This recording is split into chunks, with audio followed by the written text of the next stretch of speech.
Thank you. Good afternoon. It's March 19th, just after 1:30. This is Education and Culture Committee. This is our third and final work session as a committee on the FY27-32 Capital Improvements Program for MCPS. I want to thank my colleagues, Councilmember Evans and Councilmember Mink, for their work and for staff's work on this. I do want to just say at the top, this is a difficult moment for MCPS's capital budget here, and in the sense that, you know, we've confronted, I think for the first time in a long time, with the fact that 2/3 of our facilities are in need of significant repair. They're older than 25 years old. 2/3 are older than 25 years. 75% need significant repairs, and there's also, on top of that, there's $1 billion gap between what the board says our school actually needs and what our affordability guidelines would allow us to spend currently. As I said at our last session, you know, the kicking the can metaphor is upon us again. We can't continue to do that. And so even though we're going to discuss the non-recommended reductions today and likely move many of them forward to full council and as part of the overall consideration, every maintenance gap creates more cost and more problems down the road. And I'm mindful. I'm in my schools a lot. I know my colleagues are too, of just that the need is really real. And so we've heard over the last two sessions from the superintendent. We've looked at enrollment projections. We've talked about the boundary studies, and we went high level on the non-recommended reduction scenarios. I appreciate you all providing those. We'll go project by project today with Mr. Prouty and Mr. Levchenko, and colleagues can ask questions.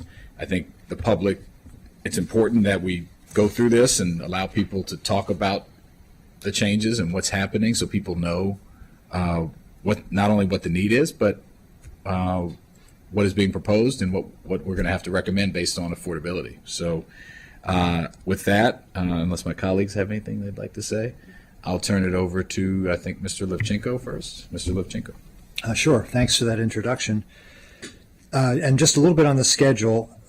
We are looking at taking this to the full council. Probably we're looking at April 14th right now. I don't think it's a set date, but and as you know, we've got the operating budget hearings the week before, so there is a lot of scheduling going on for that. That would also be the date where we would also provide an update to the council on the CIP as a whole, so to get a sense of where we are in terms of the gap that we've talked a lot about and the GO committee has also talked a lot about. But this will be a chance for the full council to hear that on the 14th, and that gives us about a month from then to work towards reconciling the CIP in mid-May. And as we talked about, the scenarios that MCPS was asked to come up with were intended to address the undesignated reductions that the executive had made for the MCPS CIP.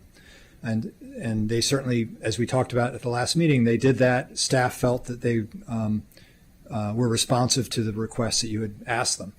What we still have before us, though, is the gap related to spending affordability going forward, because the executive assumed a significantly higher amount of bonds planned for issue than the council's spending affordability would allow. So we're going to have that reconciliation issue going forward, and the council will hear more about that when we do the update in mid-April. And maybe, Keith, if you could just lay that, I know you lay it out in the packet, but just to say it on the record, so that it's important, I think, for people to conceptually understand the difference. So there's obviously the school system made a request, the board made a request, the county executive made a recommendation, which was less than the board's request for MCPS, but was based on a higher level of spending affordability. And so could you talk about that gap versus what the larger gap is, which obviously needs to be made up with the whole CIP? Sure. Yeah, the board's request was a significant increase from the amended CIP. The executive also recommended an increase to the amended CIP, but at a lower level than what MCPS had requested. And that difference is what is reflected in the undesignated reductions we're talking about. It was about $160 million for the schools that they had to come up with, both current revenue and bonds, that the executive had not made specific cuts to. Now, the executive did make some specific cuts in the CIP, including, for instance, most notably, the CESC headquarters future project. That's a big pot of placeholder dollars that the executive recommended further discussion about a potential P3 project, and the school system agreed they would look at that, and the school system made a significant change in that project as part of its non-recommended reductions. So that was an explicit cut in the executive's recommendation. But he had the undesignated cuts as well, and that's really what we needed information from MCPS on to understand. Did the schools, first, did they accept the explicit cuts? In some cases they did, in some cases they didn't. But then they had to make other cuts to get to the number that you had asked them for, to try to get closer to the January 15th baseline. So that's just sort of one set of numbers. But with the spending affordability, the executive was about $390 million higher in bonds in the 6-year period than the approved council spending affordability guidelines. That plus an ancillary impact on current revenue, or PAYGO in the CIP, since that is usually linked to the bonds. It's 10% of bonds is the fiscal policy level. So that was another $39 million potentially of a gap there. And then some other implications with inflation and implementation rate. Those are more technical adjustments, but those are also affected by what you do with the bonds planned for issue. So all of that led to about a $437 million gap that is not addressed, certainly not addressed by schools. We wouldn't expect them to fully address that as part of this. But in the broader CIP, we will still have to address that across the board and find either additional revenue or additional cuts across the entire CIP, not just the schools, but Right. Parks, college, general government, county government, all of that. So that $437 million is still hanging over us. So, yeah, and I just want to make clear that while all of that $437 million should not and will not come from the schools, some of it will, theoretically, if no further action is taken on the spending affordability guidelines, because the schools are such a big part of the CIP. So that would necessitate further reduction, even outside of the reductions that we're looking at today. So I just want to, I don't want that to happen. As we know, I made a motion for us to concur with the executive's spending affordability guidelines, in large part because of that reason. But I just want to be clear to, I know the school system's aware, but to the public for whom all this can be very arcane, this is because there's a lot of advocacy, rightly so, we're going to go through these projects about please don't delay us, please don't take us out, please put us back in. And I just want people to understand the gravity of where we're at in vis-a-vis the need and what is currently available. Right. Obviously, we're not done with the process. So thank you for laying that out. I think it's important for people to understand. Sure. So do you want to dive into the projects now? Yeah, and Okay. we're going to sort of walk through the packet. Great. And we do have the packet available to project if there's a particular chart that the council members would like to see projected on the screen. We can do that. But I think we could probably walk through it through discussion. I think so. We'll And give if that a colleagues go. have questions, just pause and we'll ask questions. All right, so we're just going to sort of walk through them, essentially doing the individual school projects first, and then we'll move into the major capital projects and then the county-wide projects. The first one listed in the packet on page 2 is the Bethesda Chevy Chase Walter Johnson Elementary School placeholder project. This was not included in the board's request. It had been a placeholder project for several years, anticipating the potential for some additional capacity needed between those two clusters. With the enrollment projections dipping a bit, MCPS feels that this project can be put off. We do have a potential area-wide elementary school boundary study that's currently in the works. So that could certainly influence this project as well. I did look at the numbers on the enrollment and capacity. For most of the 6-year period, including at the end, the two clusters combined would be at about 85% utilization. And that is a bit down from what it looked like a couple years ago because of the enrollment projections you've heard about those dips. So it's not an obvious need at this point, and it was placeholder money in the out years anyway. So staff is comfortable with the board's choice to remove this project at this time. Any questions? Councilmember Make. I just wanted to better understand how the enrollment projections are done and how, to what degree is it based on kind of local patterns and there's programs that are different schools and all those types of things versus, there's larger scale numbers that we can look at countywide, statewide. To what degree are the numbers that MCPS is looking at specific to the specific schools and the programming that's available and the patterns that they might be seeing in that region? All right, good afternoon, DJ Conley, Capital Budget Manager. So we've talked about this quite a bit in our last few board work sessions, but our base layer is our cohort survival. If you're a kindergartner at a certain school, you're typically going to matriculate year by year through that school. We have 3-year, 5-year, and 10-year trends, grade by grade. We take pipeline development into consideration. We use the county planning student generation rates, which I know there's been a lot of discussion about that. I think sort of a misconception about the student generation rates are that they're assumptions. They're actual real numbers that are used that are actually producing public school students in particular types of housing units, in particular clusters. So those are real actual numbers that we get from planning. We meet monthly with our program folks on the curriculum side to go over any anticipated programming, whether it's pre-K, special ed, any sort of CTE programs at the high school level, things like that. So these are all sort of baked into the 1-year and 6-year projections. So it's a continuous cycle. It doesn't just stop on September 30th. We continuously refine the enrollment projections throughout the year, taking a look at mobility rates and things that you've mentioned. And it's definitely different by cluster, even by elementary school, as you know, with certain schools. So these historical trend data are definitely looked at constantly. Thank you. That's helpful. And do we have something on that shows how our projections have compared to the realities over time?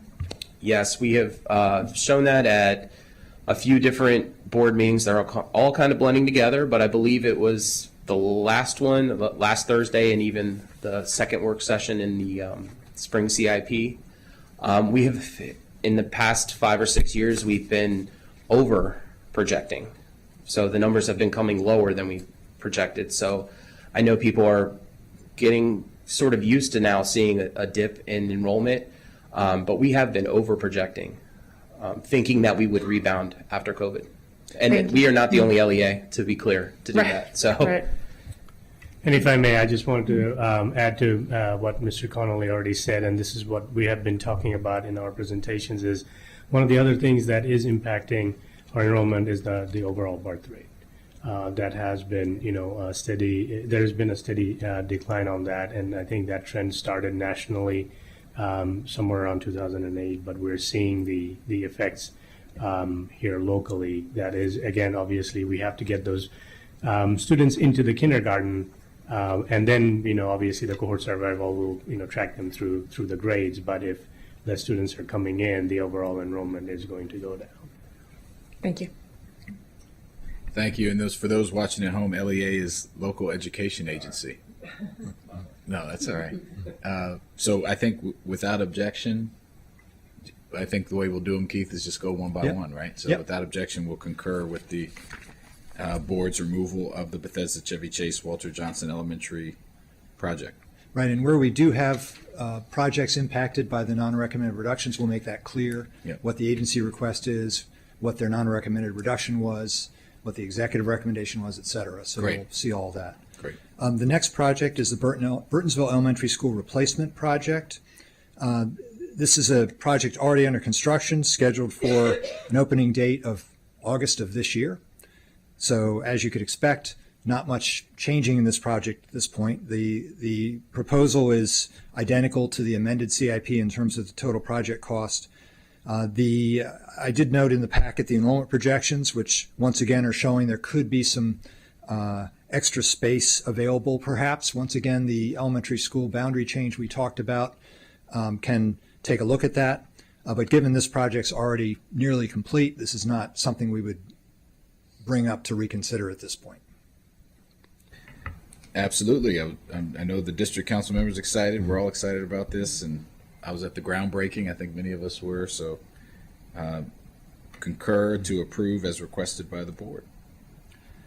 The next one is in a similar situation, the Crown High School new project or new school project.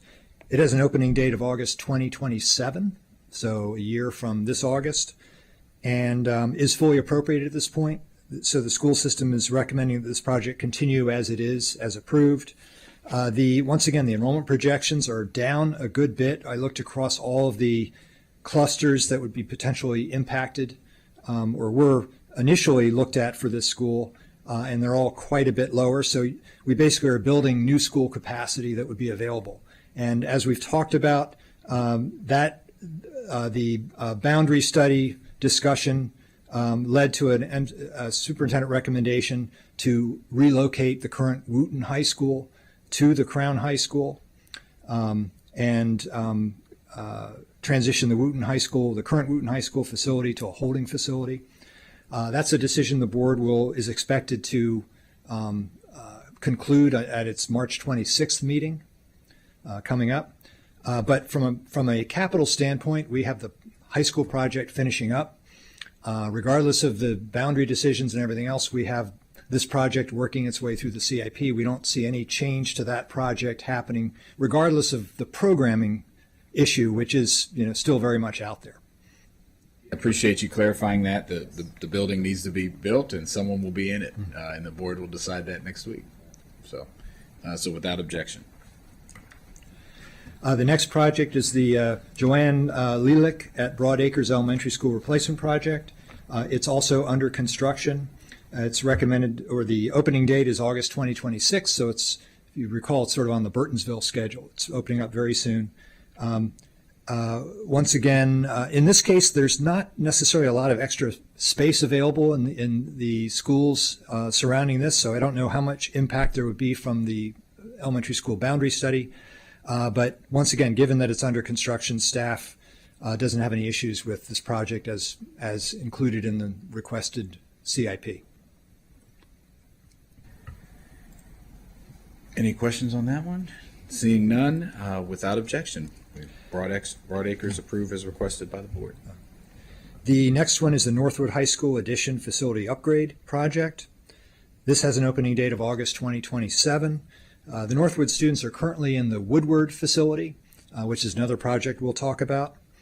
But given, once again, the project is approaching completion and the board is recommending the same dollars as approved for this project.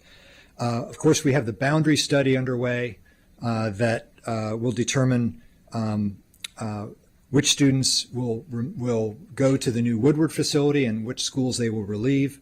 I did include in the page 6 of the packet of the memo the projections for the other high schools that could be affected, including obviously Northwood, but also Woodward, Blair, Einstein, Kennedy, Wheaton, Walter Johnson. Overall, there is space available, but there's also a number of schools that have some deficits. So there is some work to do in that boundary study to try to balance those numbers out. But it's not as significant as a capacity issue as it was a couple of years ago, as we're seeing with other schools. So staff is once again comfortable with this project as it's under construction and moving forward as planned. Without objection, approve as requested and planned. Thank you for Northwood. The next one is the Sligo Creek Elementary School Replacement Project. This is a new project that was requested by the board this year. It would relocate the Sligo Creek Elementary School to a to-be-determined site. The total project cost was about $70.5 million, and that is based on MCPS's square foot construction costs and planning and design assumptions for its projects. And that could be a whole separate discussion about the trends we're seeing in school construction costs. But here's where you're seeing the immediate impact of that. Basically a new school project, elementary school, is about $70 million. So just for walking around information, that's what we're talking about. This project, as well as the Silver Spring International Middle School project, were linked to the superintendent's recommendation to relocate both schools off that site and to convert that site into a potential holding facility. However, those items were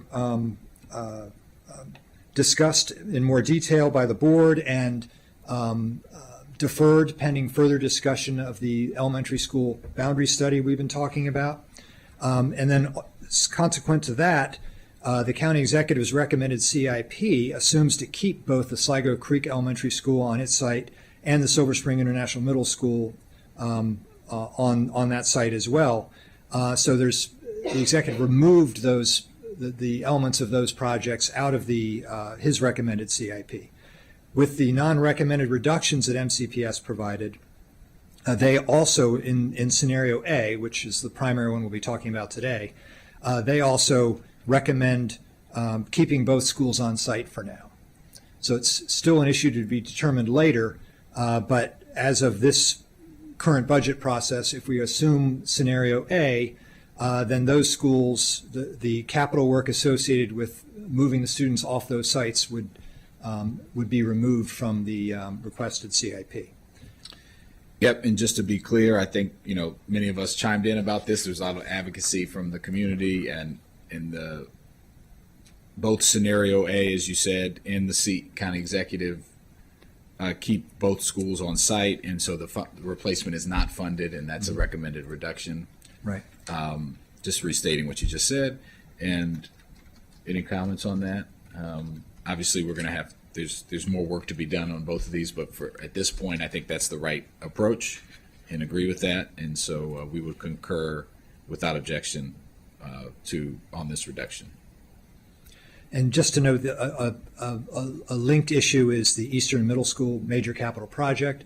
That would have had an addition to help accommodate some of the middle school students.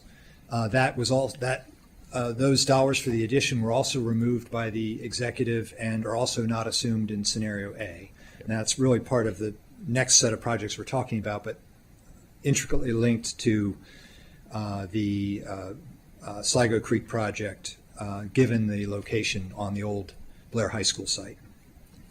The next project is the Woodward High School reopening project. Once again, it's moving along. Even with the Northwood students on site, there were still additional phases of work occurring on that property. It does have a completion date for all this work by August of 2027, and the project is fully appropriated. There are still some state aid issues associated with this project that we're hoping to work out. As those play out, we will make those changes, hopefully to increase perhaps some state aid for this that we lost a couple of years ago, but more to come on that. But the project itself, staff recommends approval as requested by the board. Without objection, approving on the Woodward reopening, keeping that project unchanged and opening August 2027, as you said. The next set of projects are the major capital projects. There are two projects in the CIP. One is and they're both umbrella projects with lots of sub-projects. One is the elementary school version of that, and the other is the secondary version for the middle and high schools. And on page 7 of the packet, I've shown charts for both of those umbrella projects, showing the amended CIP funding, the proposed funding by the board, and then how the non-recommended reductions would impact the projects. But getting into the specifics, page 8 of the packet, looking at elementary schools first, you can see all the schools that are either in the amended version of this project or in the board's request. What I want to point out in particular is that 3 projects, the Twin Brook Elementary School, the Whetstone Elementary School, and the Damascus Elementary School, were in the approved CIP but are recommended to be removed. And this gets to the prioritization of projects. And we talked about this a good bit in the first 2 sessions, about how MCPS went through a new facility assessment process and identified the most critical projects to move forward with. And it's been realigning various projects in the CIP accordingly. And the major capital projects are one of them. So you see those 3 projects are removed, but you have 2 new projects placed in there, Burning Tree Elementary School and Highland View Elementary School. So those both are in, and not surprisingly, you're seeing big numbers, about $70 million for those projects. If you recall, the replacement project cost for Sligo was about $70 million. So we're seeing, these are very comprehensive major capital projects for these schools. We're also seeing the continuation or the continued funding for the Piney Branch Elementary School and the Cold Spring Elementary School. So those projects at the updated funding levels, remember I mentioned the construction cost increases, and the switch of projects is what we're seeing in the board's original request for the major capital projects. Then we have the non-recommended reductions that were asked for. And the impact of those non-recommended reductions is shown at the bottom of page 8 for the elementary schools. So, of course, the 3 elementary schools I mentioned that were removed, they're still removed. But now you also see some delays in the projects. You see Cold Spring Elementary School and Highland View, they're both pushed back 3 years from the board's proposed CIP. And then the Piney Branch Elementary School and Burning Tree Elementary School are pushed back 1 year each. So those projects are intended to push the dollars out a bit. Some of the dollars go beyond 6 years, so that helps in terms of the overall 6-year reduction that they're trying to get closer to the executive's request. But that is one strategy they used in scenario A, was to have those project deferrals. I appreciate that. I think I know we just did the Sims question, so I want to ask something related to that, and I also want to my MCPS colleague, if you want to chime in on anything, or just let us know if you want to provide any background, and then I'll come back to this, Keith. Right. So the superintendent is recommending that Sims have a 55% utilization rate under modified option B for the Woodward boundary study. If it's safety related, then the official capacity for the school should be reduced, right, to reflect the number of students who can attend the school safely? Could you explain that? The thinking there? Sorry, could you repeat that question? Sure. So the utilization for Sims was recommended under modified option B is 55%. Is it, assuming it's safety related? Is it? I'm asking. No, it's related to the overall fact that, as we were working with our consultant with these boundaries, one thing became clear, which is something that we have been talking about. Middle school capacities throughout the district has been, like, we have a lot of capacity at middle school level. So these adjustments is just gonna, show that as the boundaries were adjusted, some of the middle schools. So Sims is not the lowest utilization. I'm not sure if we can pull it up, but there are other middle schools as part of this boundary study process has had seen their utilization go down just because we have a lot of capacity at the middle school level. Can I have that? Sure. So there's an overall student count, a lack thereof, at the middle school level, and there's geographic proximity from school to school. So some of our middle schools are right across the street. You know, you have a Forest Oak and a Gaithersburg that are right across the street. So a lot of these schools have similar walkers. They could have walkers that overlap. But there were two other middle schools that actually had lower utilization than Sims. So I believe it was Ridgeview and Lakelands Park that were actually lower than Sims in the boundary study, in the recommended option. In the recommended option, okay. Yeah. Good. Do you have a question? Go ahead, Councilmember May. Lower than 55%, sorry, just to, really? Correct. I mean, we are seeing very, very low utilization at the middle school level, countywide. So with the removal of, there's, some elementary schools are removed, right, from Sims under that option, which is how it's, and that brings the, am I correct that there's some elementary schools that are removed from the Sims? Yes, I mean, obviously, those are, you know, the maps, the options are produced based on the factors. So again, you know, as Mr. Conley was explaining, you know, based on geographic proximity and number of walkers, the maps were adjusted. Obviously, that removed some of the elementary schools from Sims as we were trying to balance the policy factors that the board has. And again, you know, yeah, Sims is not the only school with low utilization. It just so happens we do have the most amount of capacity in our middle schools. I mean, if we have multiple, that's even more interesting. I mean, if we have multiple middle schools that are 55% or below, that's just an interest. I mean, that is obviously way below what we're aiming for. So, to return to this later, but noting that that's quite a number. Yeah. Thank you for clearing that up. So back to what we were on the major capital projects. I think you were done presenting With on the that? elementary piece. With the elementary side of it, Right. right? Yes, the elementary ones. So just on that, you explained, you know, what's happening. Obviously, some tough decisions here. There's a lot of need. I do want you.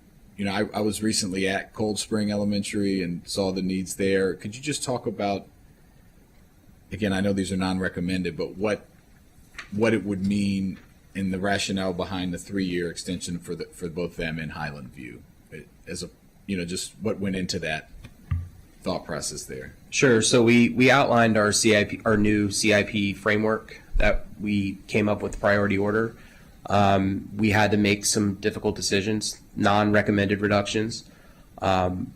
So we actually went down priority by priority. So our top 2 elementaries in our new CIP framework were Piney Branch and Burning Tree. So those were number 1 and number 2 at the elementary school level. So Cold Spring and Highland View were number 3 and number 4.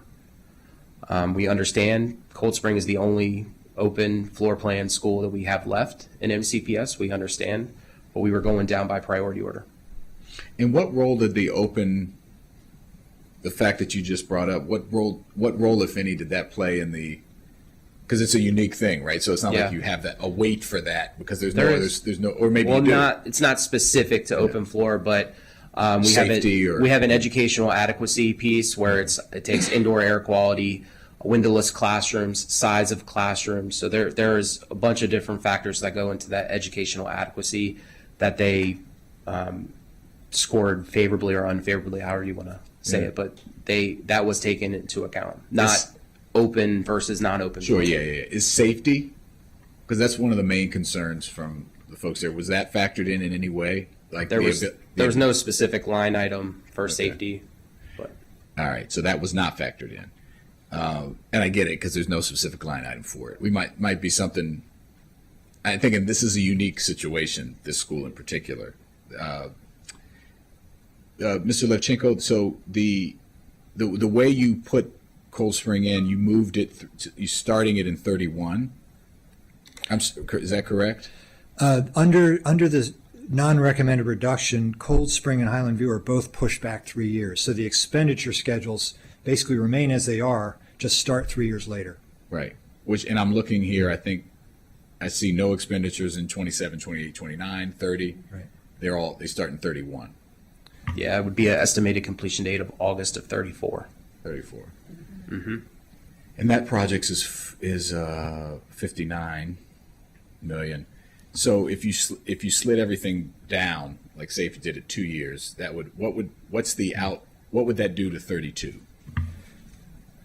If we just delayed it by 2 years Yeah. versus 3, you'd have 1 year of construction. So you're probably talking about you're adding 30 million to the 6 year. That would The first year of construction is typically where you see your majority of dollars for an elementary school. Got it. So that would move like 30 million into the FY32. Yeah, in order to align to the CE's recommendation, we had to remove considerable construction dollars into the out years, and these are 2 of the projects. Got it. Yeah, the beyond 6 years here basically has 2 years in it. So That's the part of 49. that, So it's like as he's half. saying, part of it would come back, part of it would stay beyond 6 years. Got it. Yeah, that's it's tough to swallow. So we're going to talk later about obviously all of this we have to consider in the larger CIP. So I don't know. I think this one is a unique one. They're all important, but there's some special factors here.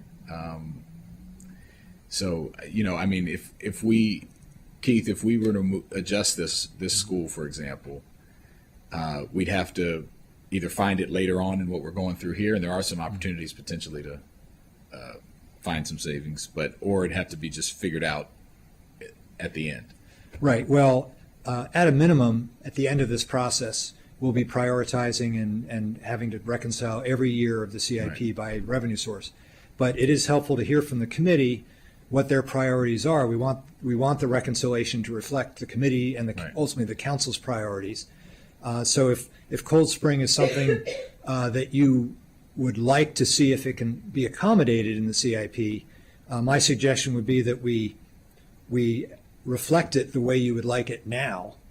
And then we may have to come back and defer it again. Right. But probably better to separate it today from the Yeah. other scenario A reductions so that we can respect the committee's wishes to see if we can fit it.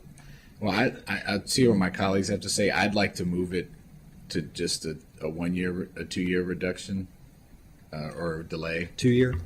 But I want to hear what And if I colleagues can have to say. chime in really quick, it's 28.7 if we went with the assumed expenditure schedule. Okay. So if you would bring it back, unless you want a technical adjustment, you would be assuming 28.7 million more in the Right. 6 year. So you saved me $2 million already. Yeah, that's what we aim to do. But you okay with that? Or you want to you don't have to say anything. You just say I'm okay. I bet I could.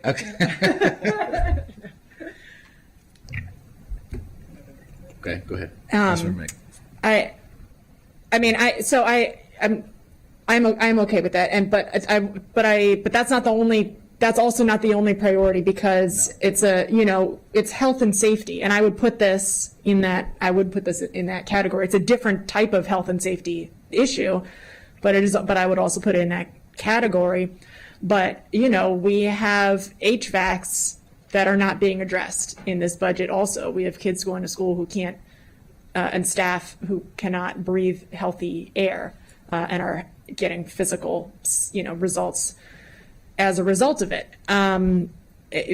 Which is also an urgent health and safety issue. And what I know is in all of our minds as we sit here is that this is the beginning of the cuts. This is at the county executive's level. We are going to have to go deeper than this, and it's already so unacceptable to not be able to put these basic health and safety projects, to treat them with the urgency that they need and deserve. Like what we're discussing here right now is not acceptable. And it's going to be worse when we bring it to the full council if we are indeed going to move forward without even moving to the county executive's recommended level. So I remain very concerned about that. Not only is it unacceptable from a moral and ethical perspective, it's a liability. I mean, it should be. So I think that we really need to return to the conversation with seriousness about the GO bond limits and what we're really going to do here, and have that tied directly to the health and safety implications of the staff and students who are in these buildings. So I'm fine with moving that up, but I also think that there's not going to be, like, let's just be real. There's not going to be room. There's certainly not going to be room for conversation if we're not even going to move up the bond limits. And there's other projects that are as important that are also not being addressed as well. Very important, and I agree. Councilmember Evans. Yes, this is tough, right? There is so much work that needs to happen and so much that may not happen. I think my thinking right now is moving one up makes it feel like others are not important. I think I'm more apt to want to look at everything as a whole, but yeah, because I almost think about burning tree. I almost want you to kind of go into that. I think I have an idea of some of the needs at all the other schools, but we're here to make tough decisions. So, Well, what I will say to Mr. Levchenko's point, in having this be your first CIP on this side, it is. We can control what we can control, and this is kind of a way of us saying, and we can do this with other things too. It's not just this project, and if you want to bring things up, if more money were to become available in this puzzle, either through additional revenue or additional bond capacity, or other projects that are removed in other parts of the CIP, because in this specific case, we're saying in FY32 we need to find $28 million. There's a lot of factors that go into that. And we're saying, if possible, we'd like to see that happen. As Mr. Levchenko said, we might have to come back and say that it's not able to happen. But and that could be done with other projects too. So I get your point. It's kind of I think the chances of it happening at all, if we don't say anything, are very, very, very, very low. This gives it a chance. And other things can be given a chance too. I'm just saying this is the first one that I've come to where I've said, I think I want to, for the just to sort of note like how this signal. differs from, say, the operating budget. Right. With the operating budget, you have a reconciliation list, and so items can go on the reconciliation list and be considered later and can come off the list and be funded. We don't have a reconciliation list in the CIP. Right. So if something is cut early and the financial situation doesn't markedly improve, it's probably not coming back. So in order to capture what this committee and the other committees are trying to do, we do want committees to say if they want something to be funded as a priority. That helps. It doesn't mean it's going to ultimately get funded, but has a better chance if it's identified earlier than coming back later. Okay. Does that make sense? It does. It all does. I understand it. Yeah, I know you do. Me, yeah, in flux does not mean I don't understand it, but I'm supportive of it. Okay. So 3-0, 2-year delay for Cold Spring instead of 3 years. Right. With the construction starting in 32. Right, we've got that. We'll make a note of that. That's the way it will appear in our tracking system going forward. It will add to the gap in that year, and we'll go from there. We'll figure it out. Thank you. Okay, so let's continue. And then on the other projects, is there anything else colleagues want to talk about on the elementary major capital projects? Burning Tree and Highland are here. Highland was also delayed. Burning, and then and we just addressed Cold Spring, but I think any other questions on those? No. Okay. So I think we'll accept the remaining changes Okay. consistent with scenario A. All right, the next set of projects is the major capital projects secondary, and page 9 of the memo shows the board's proposal, and you had in the amended CIP you had Eastern Middle School, Damascus, Wooten, Magruder, and Sligo Middle School. The Wooten and Magruder High School projects had 6-year funding in the amended CIP, or beyond 6-year funding, I'm sorry. Those projects had those dollars removed. So similar to what I mentioned before, they reprioritized within the secondary major capital project. You do see Eastern and Damascus middle schools. They are on their They've got the board requested schedule here to be completed. They also have updated numbers for them as well. Once again, the construction costs are catching up to us in these projects. So you can see those. And then you have the Sligo Middle School project with a completion date of August 2031. That is new to the CIP. It would also include additional capacity to address seats needed due to the proposed Sims closure, which we talked about earlier. So with the, and that's important when we get to the non-recommended reductions piece of this, which is further down the page on page 9.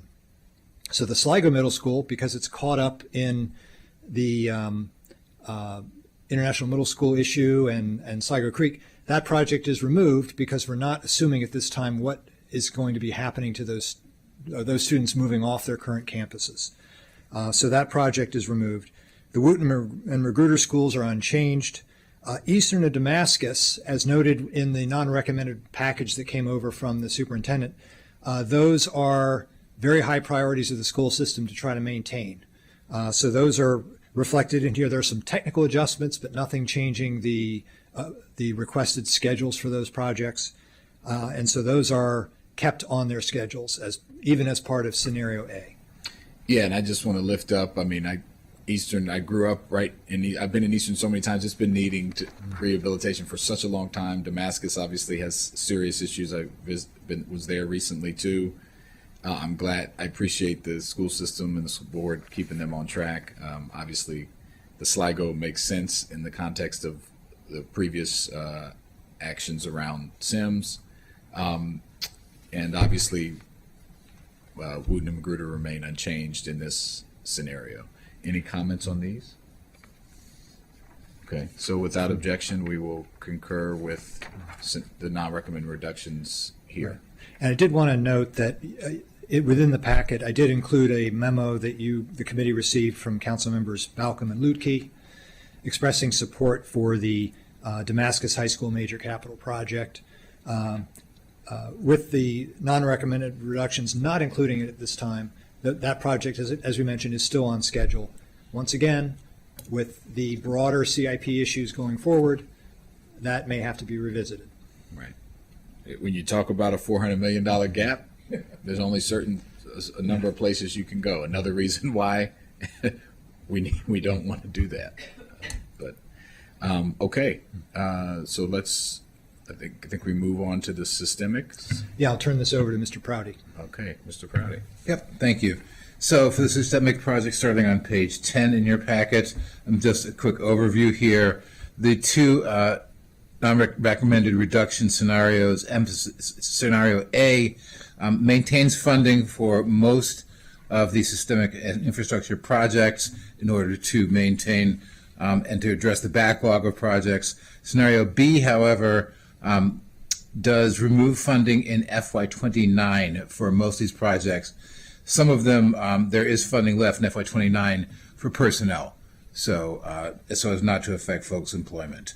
The first one here then is ADA compliance. This involves making sure that schools are accessible for all community members and students as well. On page 11, you will see that there's an inflationary adjustment in this particular project, and that goes from 1900 to 1957, from FY27 to 28, and continues along for the rest of the 6 years. There are a number of other projects in the system-wide projects that do include inflationary adjustments, and we're addressing those with OMB and MCPS to make sure that that's consistent with fiscal policy. So this one, the county executive did not recommend any changes. Scenario A would not affect this project. Scenario B would do a one-time reduction of $1.8 million, leaving $200,000 for personnel costs. We're recommending preliminary support based on the figures here, pending final reconciliation. And just to note, we are in general supportive of their non-recommended reductions in Scenario A if these cuts indeed prove to be needed. Appreciate that. ADA compliance is really important, and so I think without objection we'll concur, and realizing we have to fit it into the larger picture, but both scenario A and the county executive priority leave this alone, so and we will concur with that. And just to note, big picture with scenario B, as Mr. Prouty mentioned, it affects FY29 because they had Eastern and Damascus moving forward basically on the same schedules. There's a big hit in the middle of the CIP, and they were trying to reduce that to try to get closer to the executive numbers. And that's why scenario B is what it is and has those reductions in 29. Staff's not suggesting that we assume FY29, those FY29 cuts at this time.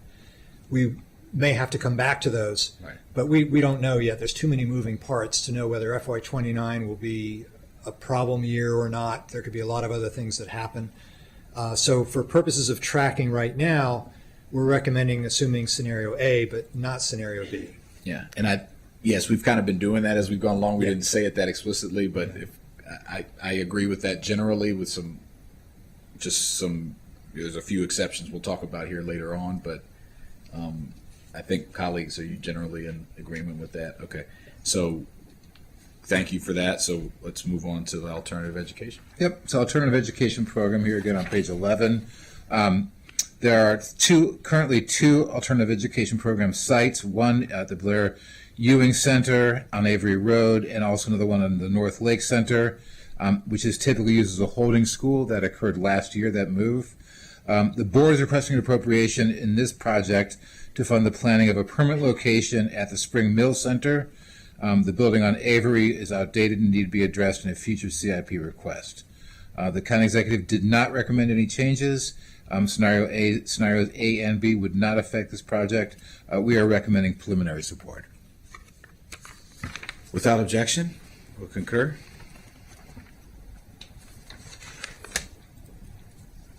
Okay. Next one is asbestos abatement. This is funding for an in-house team to ensure compliance in terms of the Asbestos Hazard Emergency Response Act, a federal act. And this, for this particular project, county executive did not recommend any changes. Scenario A would not affect this. Scenario B, again, one-time zeroing out of costs aside from personnel in FY29, that would amount to $114,000 and would leave $1 million in that year for personnel costs. A note in terms of that, most of the work of this project is personnel. And so the leaving the $1 million there would continue some of the work in FY29. Council staff's recommending preliminary support for this pending final reconciliation. Without objection, we'll concur. Okay, thank you. The next is building modifications and program improvements on page 12. This provides modifications to support program offerings at schools that are outside of the CIP in terms of particular projects. Some of this money has been transferred recently to the Woodward High School project to address a funding gap that occurred several years ago. The county executive did not recommend any changes to this project. Scenario A would not affect it. Scenario B, again, would assume a one-time zeroing out in FY29, and that would be in the figure of $6.3 million. Council staff is recommending preliminary support. Without objection, we will concur. Okay. And I know we're flying through these, and these are big changes, but everyone's agreed, so we appreciate it. Thank you. Yep. The next project is the central office headquarters, the CESC replacement project. Mr. Levchenko did give you some details earlier about this.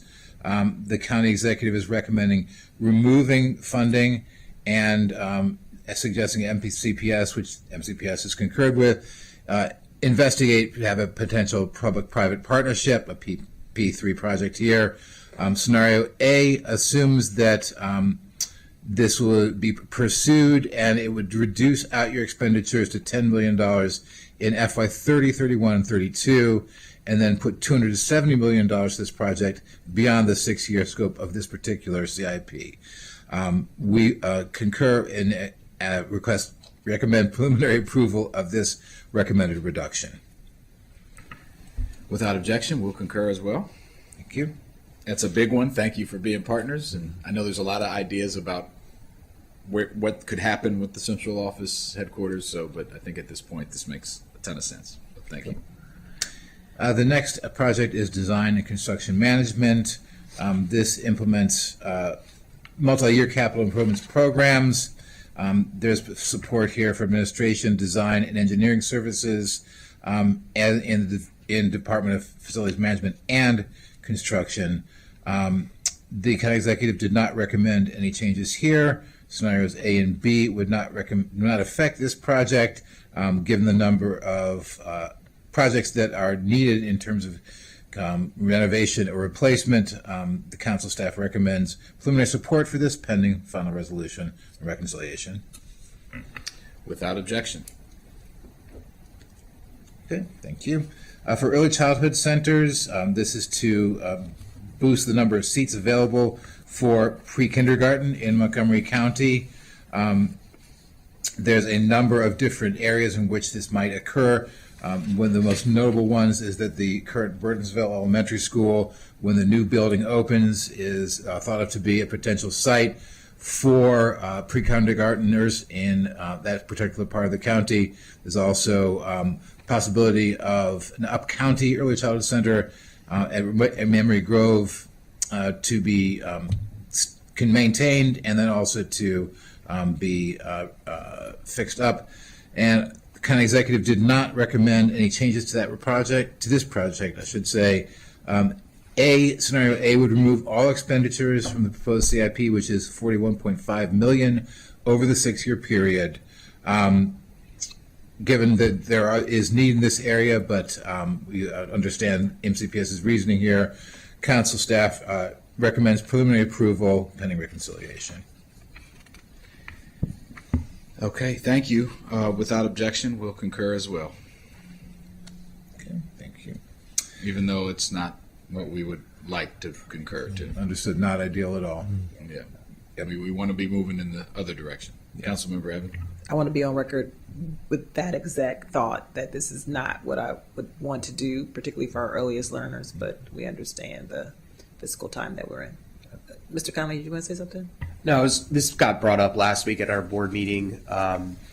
With the declining enrollment, we're actually able to expand pre-K a little bit, even with, so our kindergarten is, our K-5 enrollment's going down. So we're actually adding some seats in some very necessary spots of the county. So we are actually increasing a little bit. It's just not a dedicated facility for pre-K. So Good to know. Thanks for adding that. Mm-hmm. Thank you for clearing that up. That's a good point. Early childhood will expand even in East County. Yeah. Mr. Prouty. Thank you. So the next project is emergency replacement of building components. This is a project which does emergency replacement of systems such as HVAC or other vital systems within school buildings themselves. The county executive, one other note about this project, there is a inflationary increase scheduled for this project throughout the 6-year cycle. The county executive did not recommend any changes. Scenario A would not affect this project. However, scenario B, again, a one-time zeroing out of expenditures, that would be to the tune of $3.9 million. Council staff recommends preliminary support pending reconciliation. Without objection. Thank you. The next item on page 15 is facility planning. This is just what it sounds like. It's planning for future projects. There's increases in the level of effort for 28, for part of the proposed elementary boundary study that the board will be considering this spring. Just a note, there are several different options in terms of the timing of that boundary study. It would commence either in FY 28 or 29 and then conclude with implementation in 29 or 30. The county executive recommends some funding switches, some bond funding to current revenue funding. No changes in expenditures were recommended, and the council staff concurs with the county executive's funding adjustments for this project. Nothing to add there? Okay. Yeah, you don't have to. Go ahead. Yeah. Okay. All right. This is obviously, we talked about this earlier. support the elementary school boundary study. Go ahead. Yeah, I just want to point that if, those funds that are tied to the P3 consultant, I think we're going to be exploring, because we're in the school building business, and we would really, really want to hire a professional consultant we are leaving no stone unturned in this county in terms of where we place our central headquarters, looking at our overall facility inventory. So this is very valuable to facilities management and MCPS as a whole, that we get that consultant. So we would want to prioritize this. Understood. Yeah, and I think all of us want, there's some expenditures that can lead to savings, or and this is one that we hope will do that. So I think without objection, we'll concur. Very good, thank you. The next item on page 15 here, fire safety code upgrades, is just what it sounds like. Addresses sprinklers, escape windows, exit signs, fire alarm devices, and other things associated with fire safety in buildings. The county executive did not recommend any changes to this request. Scenario A would not affect this project. Scenario B would zero out funding in FY29, and that would be a zeroing out of $3.9 million. Council staff is recommending preliminary support pending reconciliation. Without objection. Okay, thank you. The next item, this is on page 16 now of your packet, the Healthy Schools Project. This project is being removed from the CIP by the board's request. This is a state program which has been discontinued. The work of this program is being incorporated, or has been incorporated already, into other projects. So given that, council staff support the removal of funding for this project from the CIP. Without objection. Thank you. Holding school improvements. This is just what it sounds like. It would address things such as restroom renovations, roof or HVAC replacements, modular buildings at multiple holding schools. This has not been addressed in recent CIPs, so the superintendent did make a note in one of the presentations about the need for some funding here. The county executive did not recommend any changes to this project.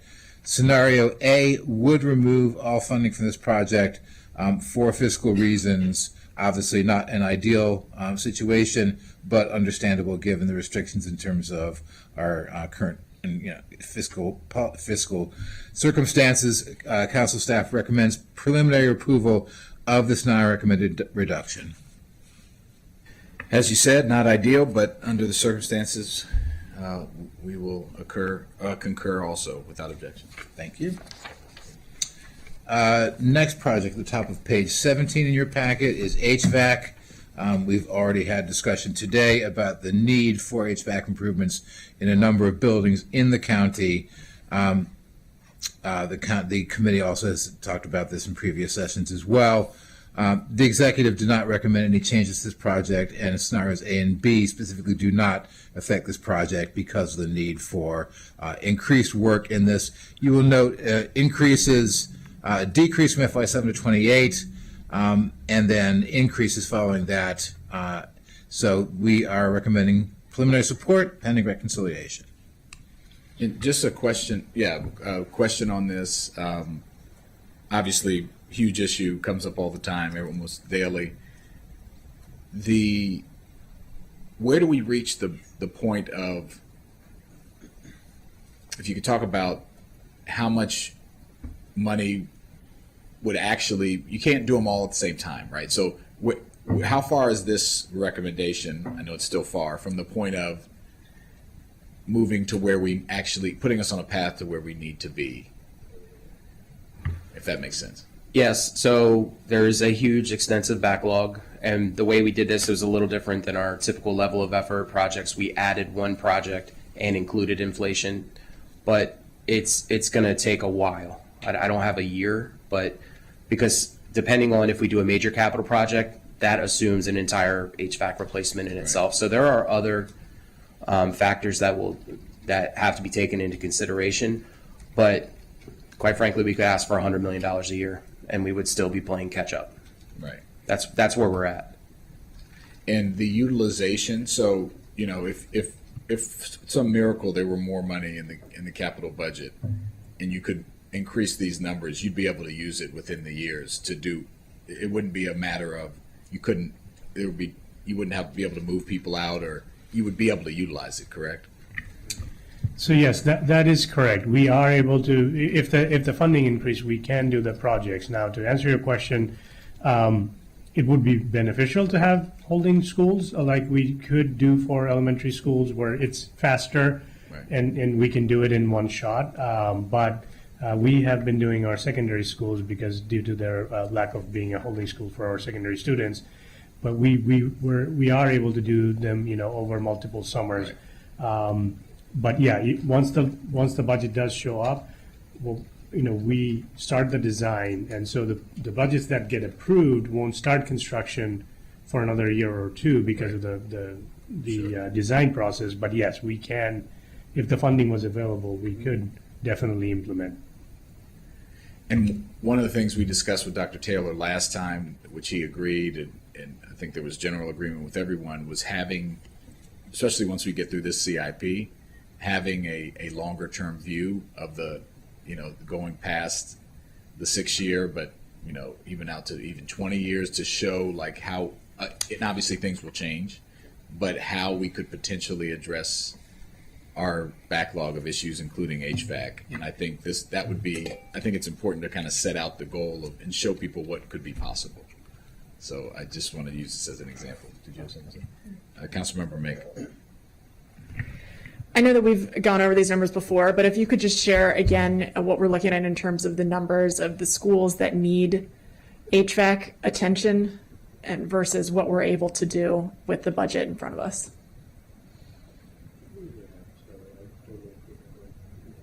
Yeah, we don't have an exact, but it's a lot. Even our newer schools, we're getting issues just 5 years after buildings open. Things break down.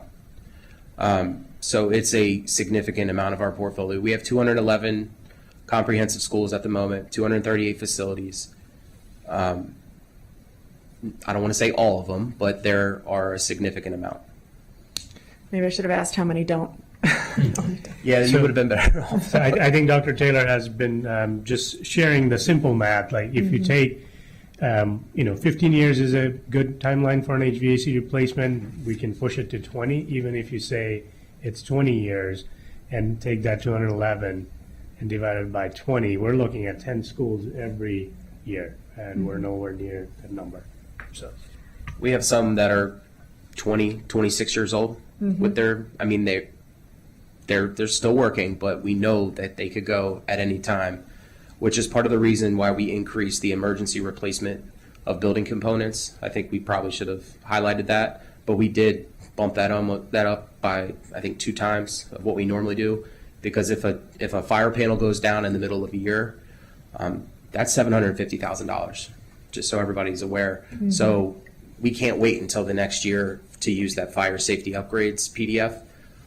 So those are things that break down in the middle of the year that we have to replace immediately. So we were very cognizant of that we might have to tap into that fund. So that is why we increased that. We have schools right now who have had semi-functional, we'll call it, HVAC systems for years, maybe a whole floor or a whole wing, with mold issues and humidity issues. And I know that you all are aware that and are continuing to refine the facilities conditions index and the way that takes all these different factors into account. We, as not just a school system, but as a county and within our government framework, don't have a great way of taking mold into account, not just in our schools, but in our housing and all that, and how to measure that. But we know that there are schools with constant recurring mold issues. It's like whack-a-mole trying to adjust that, and where we know that students and staff are feeling the effects of that, and that mold specifically is not taken into account in the facilities conditions index currently, and so there's proxies in there, but potentially probably not weighted enough in some situations, and I know that you all are taking that into account and continuing to work on that. And I will note that the FCI is a much better system than we have had in place previously, and that you all are working towards getting to something where we're really going to be able to go by the numbers in a very functional way. And of course, we all wish that we were there right now, but we're closer than we were before. But the air quality issue is such a serious one. And we know that there are some schools that have been increasingly vocal about that, and others who are on their advocacy journey. And there's more every year. I find out that there's more. So, and that are not showing up in the FCI currently. But we know, being on the ground, that there's really serious issues there. And I'm saying this to just highlight again how deep the needs are and how we don't have enough money in this space. And even I'm glad that you're putting more funding into be able to doing those emergency repairs. It's not going to cover all of these schools. Those schools are not going to suddenly be able to say, hey, our HVAC hasn't been working, we have an emergency, and be able to get the repair that they need. We'll be a little bit better, but we're not going to be able to address all of those issues. And so we're just in a place that should not be acceptable. We just should not be allowing this to happen. This is a little crazy making to me that we're just going to continue to let children and staff go into schools where we know that the air is not healthy for them to be able to breathe, and we're just going to move forward as if that's okay. So whatever funding we can find, I really think that we need to raise the bond limit, as I've said before, but I know that we're continuing to have the conversation. We'll have the conversation again at full council. But whatever funding we can find anywhere that can be moved into health and safety needs to go there. Thank you, Councilmember Mink. You okay? All right, so without objection, or not only without objection, in full support of the increased funding for HVAC, and appreciate the comments. So, I did want to note that, and Mr. Juan is familiar with this, as is Ms. Mink.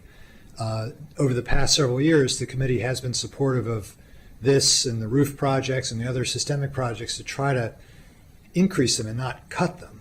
And so we have actually seen, fairly significant increases in this project.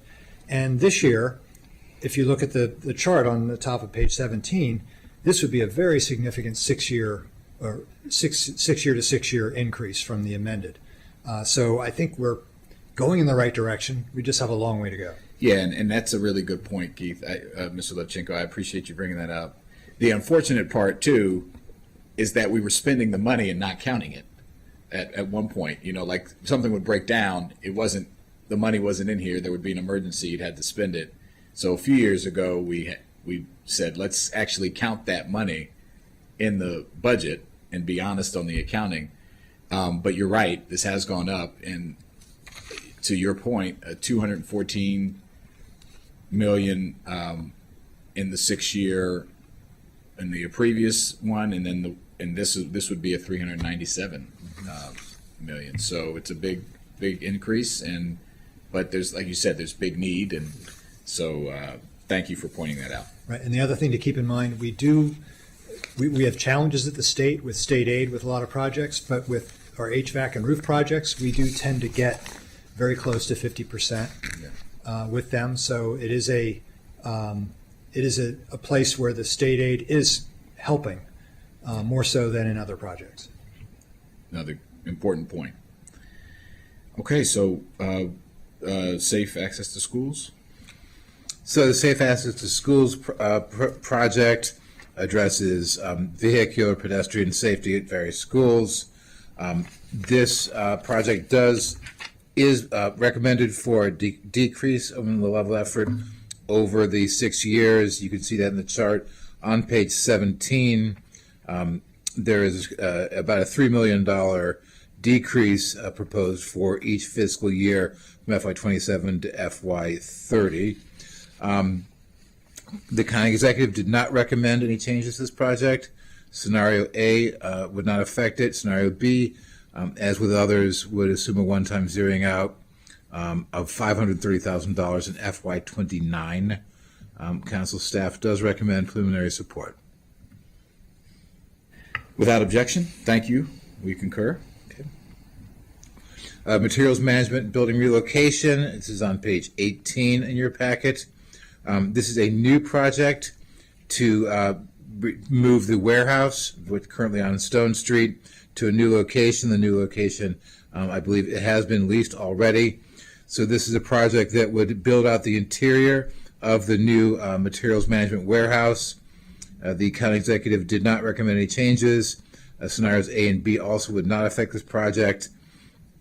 There is an assumption in terms of current revenue here that the county executive has assumed it is a reduction in current revenue as an undesignated reduction as part of his proposed CIP.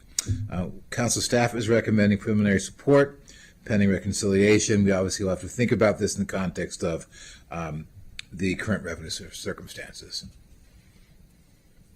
Appreciate that. I know this was a new project and it's obviously needed, but so I think without objection we'll support.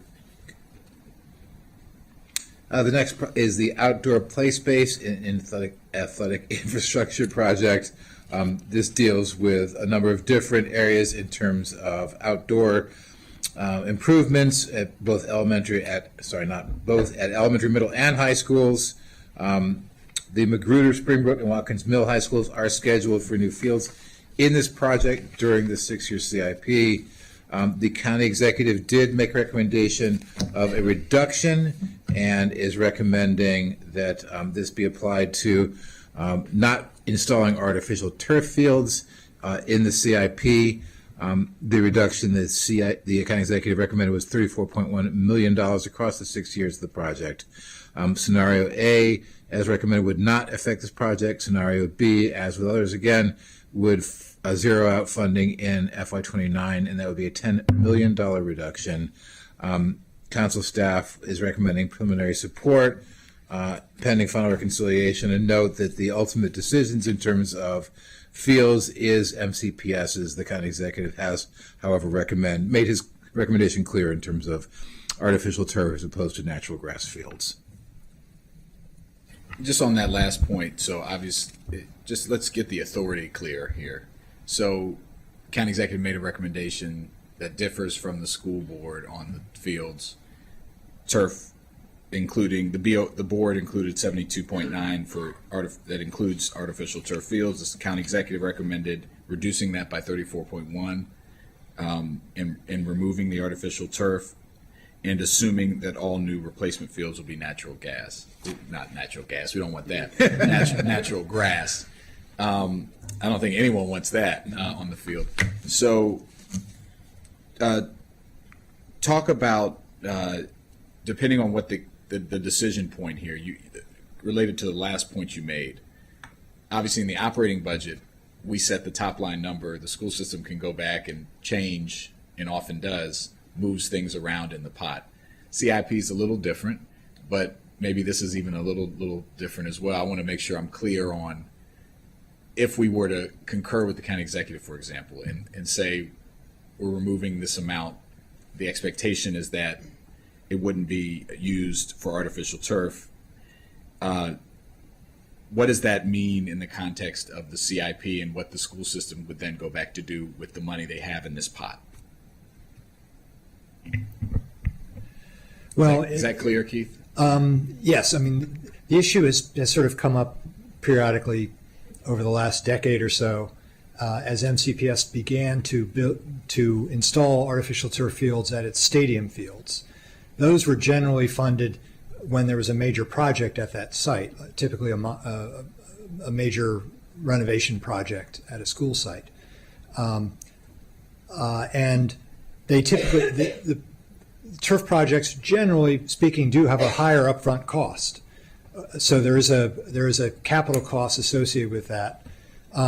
This year, the MCPS has reallocated its costs to some degree into this project. This project, for several years since its inception, did not deal with the artificial turf stadium fields. Right. It was other children's playgrounds, a lot of elementary school related ball fields. This was the scope was expanded. Right. It was basically consolidated into this project as opposed to popping up in other projects periodically.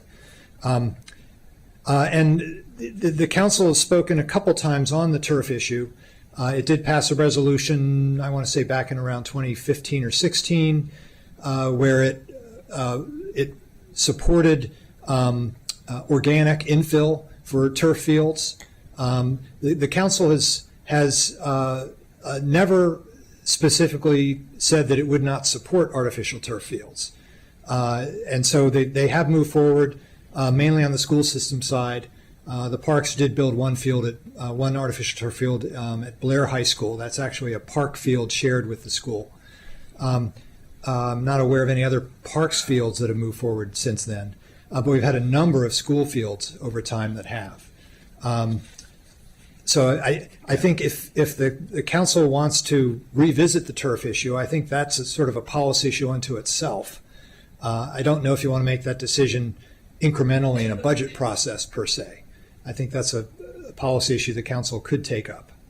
Well, yeah, obviously we could, or we could do a little bit in both places, I would think. So if we did recommend a reduction here in line with the county executive, could those savings be redirected to other places within the CIP, like HVAC, for example? Yes, the specific capital cost savings from the, presuming that you're getting, and we want to confirm this with MCPS, for the specific projects they're talking about, the alternative of building the natural grass field would have an upfront savings. The concern, I think, from MCPS, and they can speak to this, Sure. is what are the ongoing costs in terms of maintenance or playability. There's a lot of programming concerns that MCPS has had. That's why they had moved forward with their turf fields at their stadium fields to begin with. Some of that would translate into costs, probably more so on the operating budget. Yeah. But I think that's Got a it. discussion I think we'd want to get some more information from MCPS about what the executive's alternative would mean specifically in this CIP going forward. Why don't we, good thing we have MCPS here. Could you talk about that question? Yeah, so obviously we have had the turf field conversations with our board as well, and the board, we, as presented some of the cost and benefits, cost versus benefits of the turf field. We, our athletic department do feel that there are benefits to the number of hours that you can get out of a turf field versus a grass field.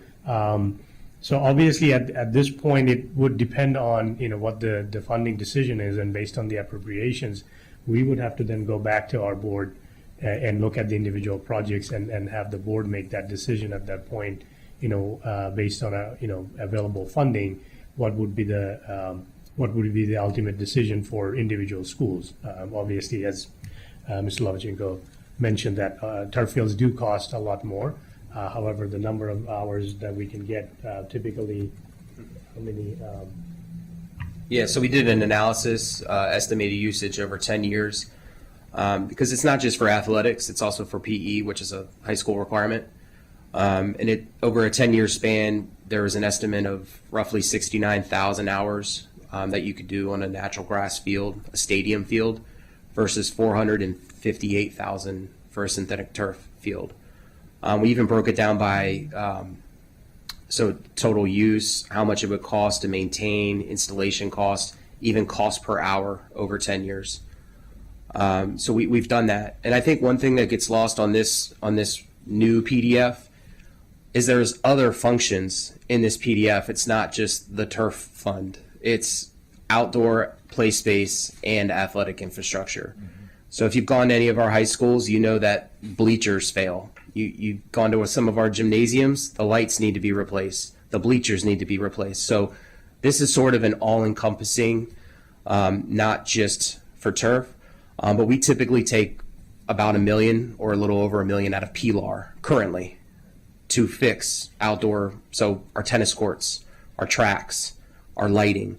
That typically right now comes out of PLAR. So this is more dedicated for that, so that the PLAR can be used for interior use for those functions. So that's part of the consolidation into this. Yeah, it's multiple, yes. PGA. So the 34, what I'm really trying, I'm going to turn to Councilmember Evans, then Mink in that order in a second, but just the 34.1 million was an attempt to relate that to the turf field cost. Is that a fair representation. You're saying there's other things in here. OMB is here. Well, I'm sorry. Thank you. You sat down at the end there. Could you just talk about the rationale and where you got that number from and all that, and then MCPS can respond. Then I'll turn to Councilman Webb. Yes, absolutely. Veronica Howard from the Office of Management and Budget.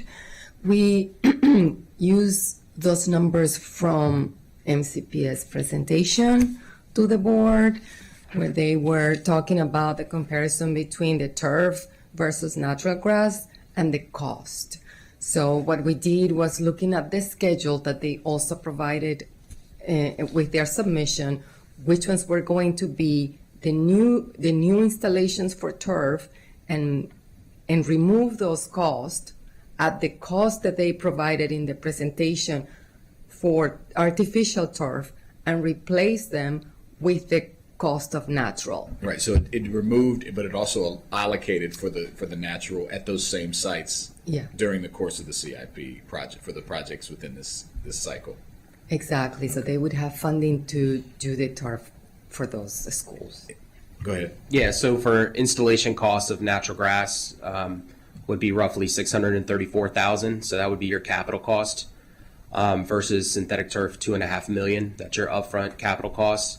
And then we also have a maintenance cost. So it's significantly more to maintain a natural grass field, $100,000, which would come out of the operating budget, versus $12,000 for a turf field. So you're looking at $100,000 operating versus 12, but you're talking $634,000 capital versus 2.5. So that's how Veronica got those numbers. Got it. Okay. So there's no dispute on the numbers in that And sense. I'm really glad our OMB friends brought that out, because they were able to access our exhibits, which for the first time ever on the CIP, we gave a 6-year plan where we're planning on doing systemic and countywide projects in an effort to increase our transparency. You've already touched on how in the out years we did our level of effort as a level of effort versus previous years. So we are trying to trend Agreed. positively. I think not trying, we are, despite, it's a Yeah. big tanker. It's Yeah. it's moving slow, but I think that's a really good specific example. So first, Councilmember Evans. Sure. So I don't know that I'm going to agree with my colleague, Chair Jawando, on. You haven't well, you're asking the question about the turf and wanting to be aligned with the county executive.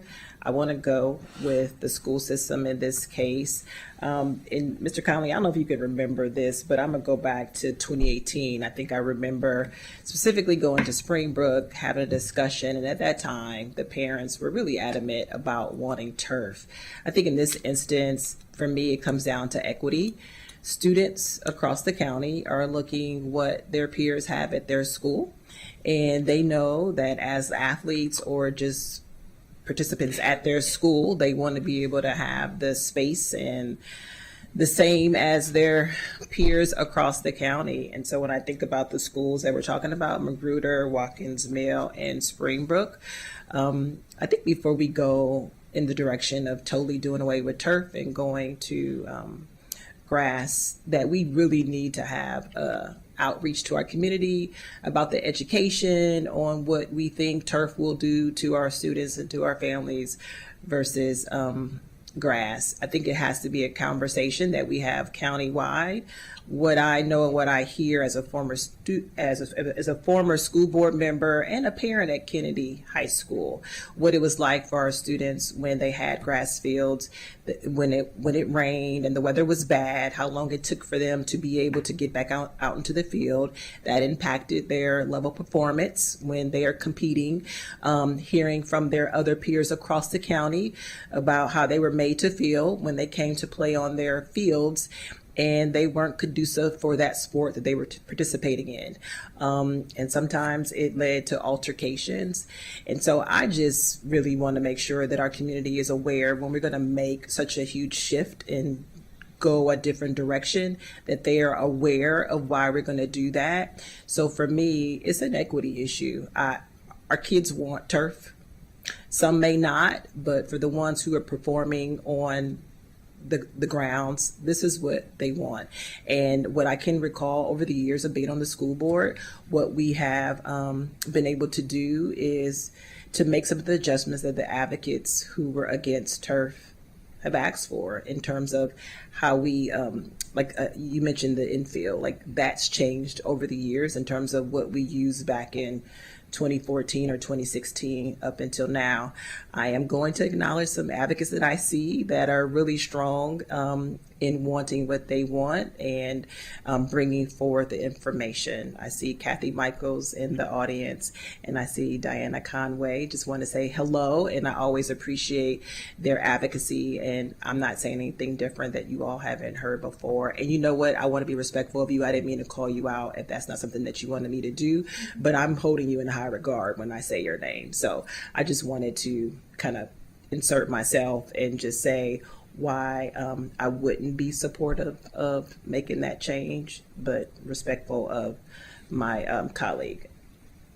I appreciate that, and appreciate those comments, and I think we've answered a couple questions. I'll turn to Councilmember Mink of that. We know the numbers. We got the transparency around the numbers.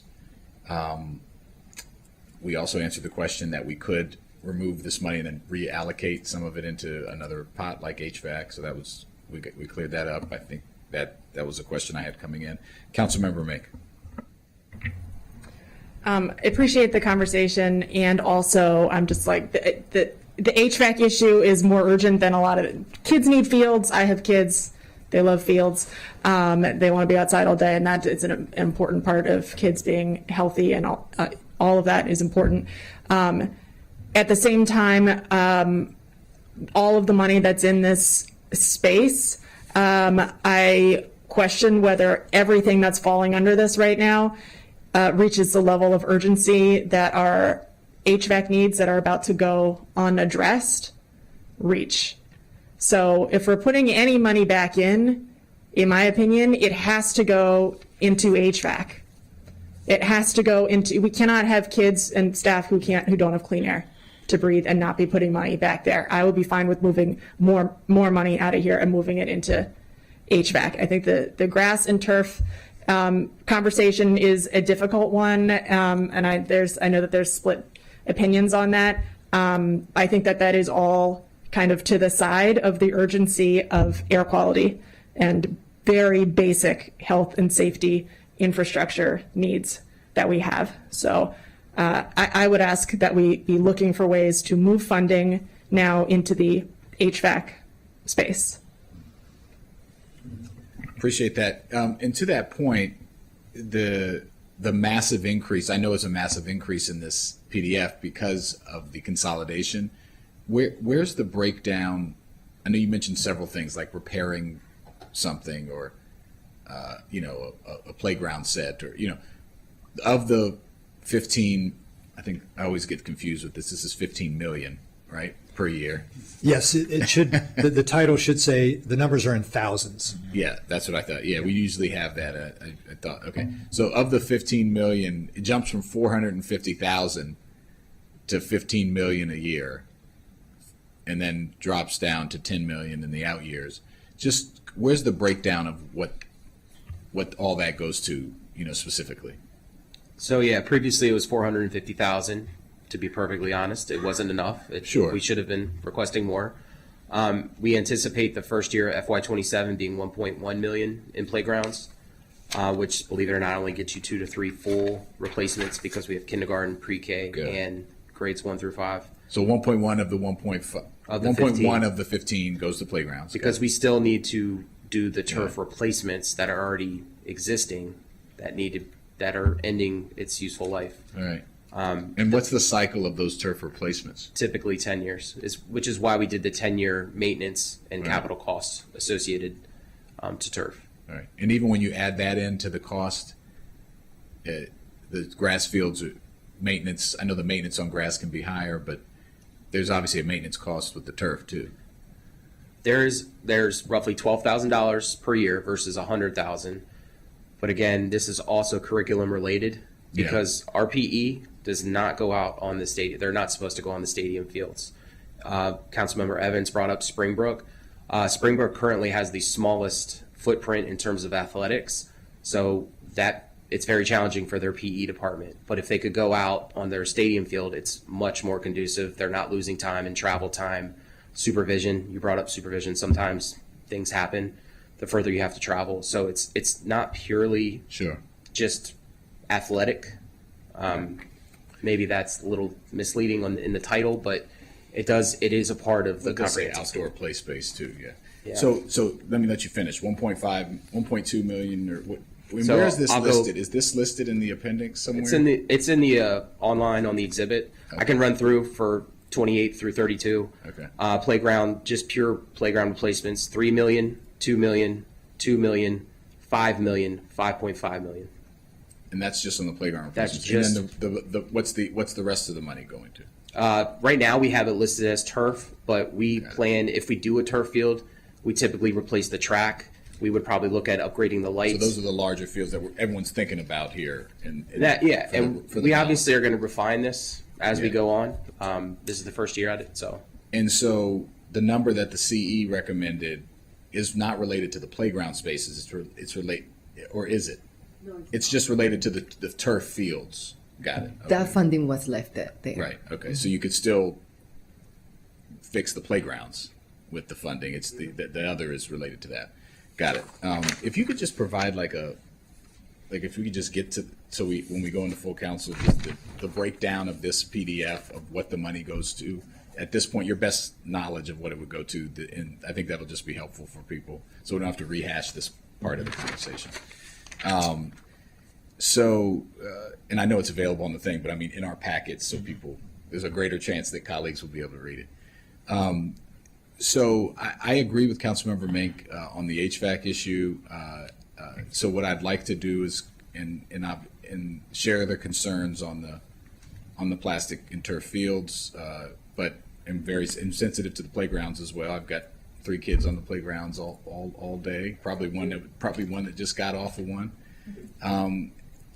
So I think what I'd like to do, propose, and I understand Councilmember Evans, your position, is that we concur on the 34.1 million and then move that into the HVAC in the same way that it was removed from in the years. So I don't know which years that was removed from total. Right, we would have to get the breakdown, Yeah. which we can get from OMB. Okay. In fact, we have the executive's numbers for this project, Right. so assuming there's nothing else technically happening, we could do that. There is one budgetary policy issue. It's never really been fully resolved, but if you recall, the HVAC project, right now, the committee is supporting the request that the board had. We're not recommending a reduction. The Right. scenarios. This would be an increase. So it's unclear whether the council can approve something beyond what the board has requested. It's sort of an open issue over the years. It very rarely happens. And given the fiscal situation we're in this year, I'm not sure it would happen this year either. That 34 million would help towards the general CIP. The general CIP, most likely. But just because the committee is supportive of HVAC, just to sort of have a belts and suspenders approach here, by the end of the CIP, if that in fact were to happen, I think we would want the board to revisit the HVAC project and support a higher number in it to avail themselves of that money from here. Just to make sure that we don't get into trouble from approving Yeah. more than they asked for. Sure. Yeah, that makes sense. So more, we can get the details on it for the If we can committee. indicate that that's the desire of how to use the balance of the money. Obviously, if the board chooses not to do that, that's what they choose, and then we would, as we get towards reconciliation. Well, they would need to act before. They would need to indicate their preference prior to the end of May. Yeah, that And, would be. and as part of the the deal. reconciliation process. So I know we have one board member here and probably others watching, Board Member Stewart. But so why don't we indicate that that's a 2-1 thought, and I'll let you chime in that 34.1 would go to HVAC, but we'll still recommend the reduction, and realizing if they say no or they don't speak to it, then we realize it would go to the general CIP pot. I would think. Okay, Councilman Ming. Yeah, I was going to say that if that HVAC work was to fall under the emergency replacement of building components section or the larger HVAC projects, maybe that can be part of the recommendation from MCPS if they were to have that the opportunity. Then it could potentially, if we're addressing an HVAC need, it may fall under a major project or may make more sense depending on how much it is and the timing and so forth for that to fall under the emergency replacement. I would think that either of those would be fine with the understanding is that we're looking to address urgent HVAC issues. Yeah, and so maybe as you take this back and as we head towards just consult internally with the superintendent and with the board about how you think you would address this, not only this outdoor play space athletic infrastructure with the reduced amount of funding. Obviously, this is a recommendation. The full council could do something different. But I think it would be due diligence to just go back and see how you would do it and talk with the board about this idea of where the balance might go, considering that. Yes, Councilwoman Ray. Two other questions. One is whether if MCPS also, if you have explored the possibilities for PPPs for funding for the fields. I mean, I know that you have to some extent, but like, what do those conversations look like? And maybe this is just something part of the conversation that we include when we bring this conversation back. But obviously, looking at other funding mechanisms for anything is a benefit now, and this is one that I know has been discussed here and there. And so I see you. Are you reaching for the button? You're welcome. You're welcome to speak to it if you want. Yeah, no. So there has been some private partnerships in the past for the turf field. I believe we do have one or two currently that were there were investments from outside entities. The issue then again conversation becomes about they're having a little bit more access to those fields, and that leaves out other folks, and that has been the concern in the past, which was what has led to us not considering renewing those agreements in the past. I mean, again, we have not finalized that conversation with our board, but that has been the concern in the past is if we are bringing in partners, obviously when we're doing a P3 for a building, like we talked about for maybe a replacement for our headquarters, there could be other economic incentives that everybody could benefit from, but for the field, it's a little bit tricky. Does that make sense? Okay, yeah, I understand that. And I think it would be helpful still to have that context because obviously we're looking at nothing that we're talking about is ideal, right? We have to give a bit in however we go, and we're working with a very limited pool of money and really extensive needs. And so if, whatever turf and grass options you have that are on the table for you all and understanding the implications of that, I think is important to have as part of the conversation to consider. And then would also like to just better understand the, our not being able to add funding over what was requested. Is that, where does that live? I would say it lives in a legal gray area. It's not, in the past when these issues have happened, to avoid sort of coming to that legal issue, the council has asked the board to request something, and then the board will request it, and that's the way we move forward. I'm confused about what legal gray area means. What indicates that? I mean, I would think that the default would be that we could do it, but so what indicates that we might not be able to do it? Well, I don't pretend to be an attorney, but I think the issue is that the council approves the board's requests, and the interpretation of that is you approve the request or you approve something less than the request. To approve more than the request is going beyond what was requested. So that's, I think, where the legal gray area is. But I'm happy to take this back to the legal staff here and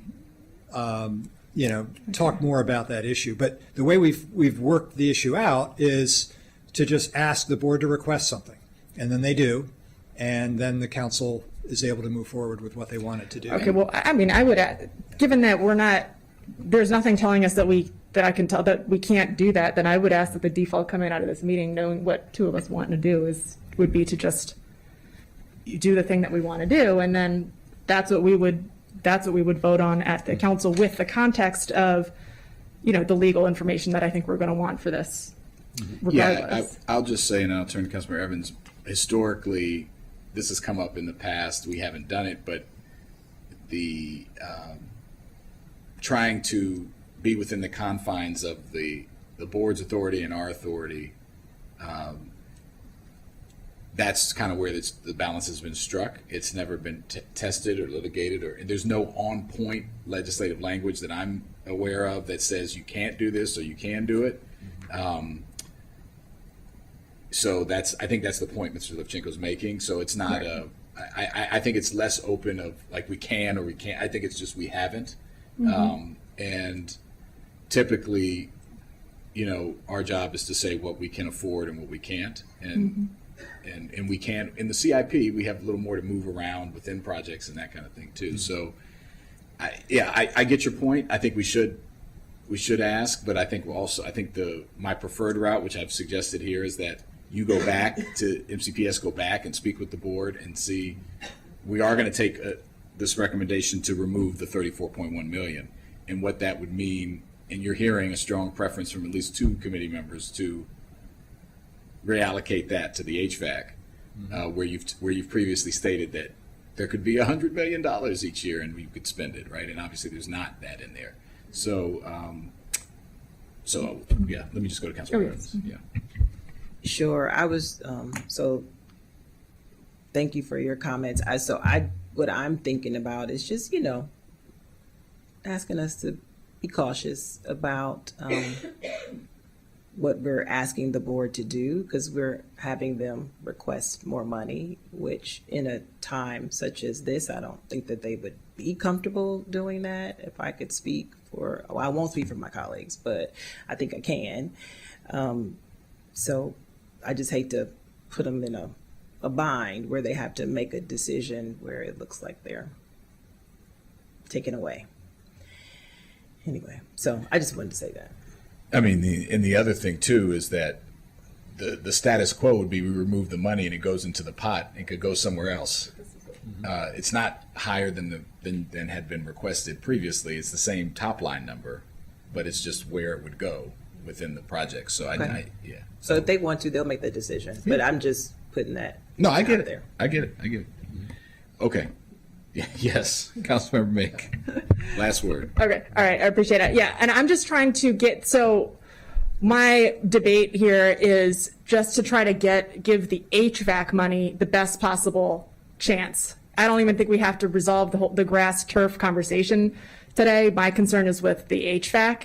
And so knowing that we've just voted to, remove the funding here, a pot of funding as recommended by the CE, my goal is to have that money be available for HVAC. So I'm just thinking about how to basically give it the best chance of real consideration and survival once if we're able to consider that at the full council level. And so as I think about how it's going to appear in the staff packet, is it a committee recommendation as a line item, 34 million for HVAC, and then we're going to decide on that, yay or nay, or is it going to appear as the committee asked the board to come back and get, you know what I mean? And so that's why the hesitation for me, and that's why the extra pushing is I'm just thinking about if we have an opportunity here to get a few million more that could really make a difference to the air quality, how can we give it the best chance of survival to have a really meaningful vote and opportunity when we get to full council? I appreciate that. I am not comfortable saying it with that level of certainty. I would like to have I am certain I want to remove the 34.1 million for the turf fields, for both the health and safety and the reasons that the county executive has removed them. Second, just give me 1 second. Yeah. But on the second piece, I would prefer that the schools not sacrifice that money and reallocate it within their request, HVAC being a prime space, as opposed to having that money just go into the general pot. And I would ask that the MCPS go back and speak with the superintendent and with the board on what if that's something they would like, realizing it's not higher than the top nine. You could still be in compliance with scenario A, I think, at this level, not go above. So it wouldn't be an overall increase. That would be my suggestion, as opposed to, and then also getting some clarity on the legal stuff in between now and full council. And if we do have clear authority, or if there is something else we can find on that, then we can revisit that. But at this point, I'm not comfortable with that. Is that clear? Yeah, Okay. I think we can represent the committee's approach here, and we can run it by committee members before the full council discussion to make great. sure it reflects what the committee wants.